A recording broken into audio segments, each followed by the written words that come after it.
ברוכים הבאים למשחק שחמט ברשת האינטרנט.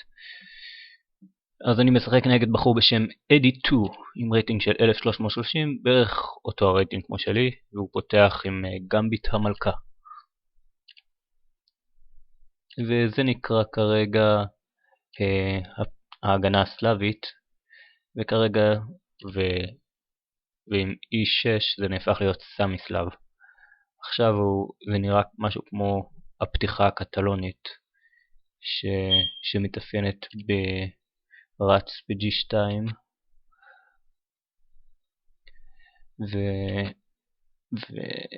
וחיילים בטורים D&C.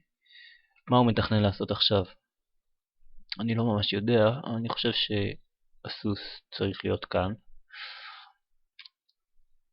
ואוקיי, הוא מחליט להחליף את חייל ה-D שלו.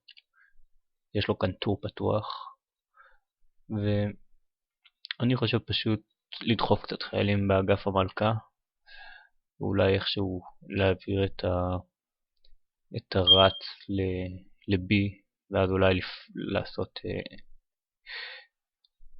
לדחוף את החייל שנמצא בטור ה-E. אולי אני אביא את הטור לטור ה-C הפתוח, אני ארתק את הסוס למלכה שלו, ואני לא ממש יודע מה התוכנית שלו. אני מאמין שאולי הוא רוצה לשים סוס כאן. הרץ שלו כרגע לא עושה ממש הרבה, אולי בהמשך הוא יהיה קצת יותר אקטיבי. והנה התוכנית שלי כרגע, הסוס שלו הוא מרותק, וסוס לכאן יהיה, כן. אז הוא יוצא מהריתוק הזה בצורה יפה, ואני לא יודע בדיוק מה אני צריך לעשות עכשיו, אבל אני איים לו על הרץ שלו כרגע. והזמן שלנו שווה, לי יש 2 דקות ו-11 שניות, לא יש 2 דקות ו-14 שניות, ולמה לא? זה נראה לי החלפה טובה בשבילי. פותח לו את הטור G המסוכן, ומאידך, כן, אז כרגע הוא מונע ממני לדחוף את חייל ה-E, שזה היה בעצם התוכנית שלי. אם הוא יכול לעשות משהו עם הסוס, אני לא ממש רואה. בוא ננסה להחליף את הסוסים כדי שאני אוכל אולי בהמשך לדחוף את החייל הזה, ואז להחליף אולי את הרצים.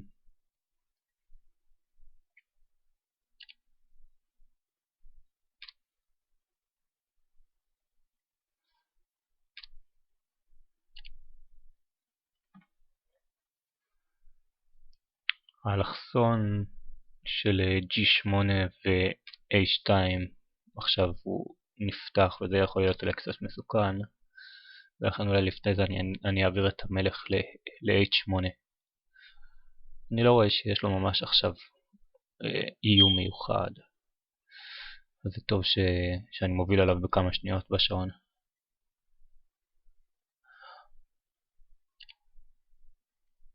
כן, אז בוא נראה מה קורה. הוא לוקח את זה, אני לוקח. יכול להיות שהתוכנית שלו זה לעשות משהו בטור A. בכל אופן אני לא רואה פה עכשיו איום מיידי, אז אני אעביר את המלך ואני אתכונן לדחיפה שלי פה ולהחלפה של הרצים. אבל עכשיו אני רואה שהסוס שלו מאיים שאני לא ממש יכול לקחת את החייל, כי הסוס נמצא שם. אני לא יודע אם עכשיו זה שווה לי לאפשר כניסה של הסוס לכאן, אבל בוא נקווה שנצא מזה בשלום.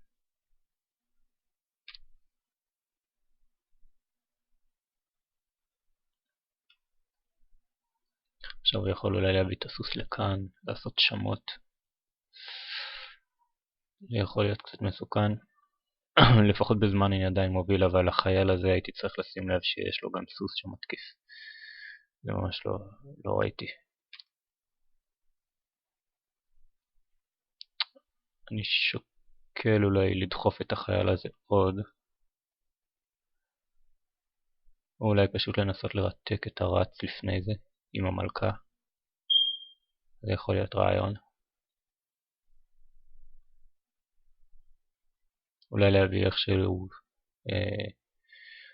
טורה לכאן או לכאן.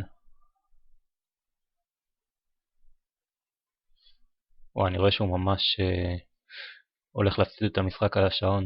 אני חושב שפשוט הטקטיקה שלי צריכה להיות פשוט לשחק לאט, לשחק בטוח. או שיש לו איזה לאג באינטרנט. אני לא יודע, משהו מוזר עכשיו. אני לא יודע למה הוא חושב כל כך הרבה בעמדה כל כך פשוטה. אבל כן, כנראה שאת המשחק הזה הוא יפסיד על השעון. כן, אני עכשיו מרתק לו את הרץ, להקשות עליו קצת.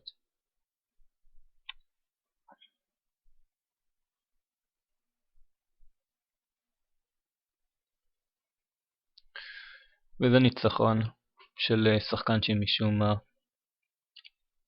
כן, עדיין יש לו 2 שניות על השעון, אני לא צריך להגיד ניצחון.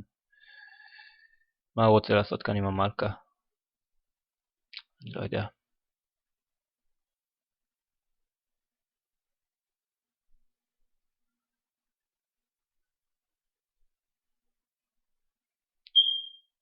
יש לי כל כך הרבה זמן שאני מאמין ש... כן, אז ניצחתי על זמן. בסדר, זה היה משחק שלא ממש הברקתי, אבל השחקן השני שיחק מאוד לאט, ולפעמים זה שווה ניצחון.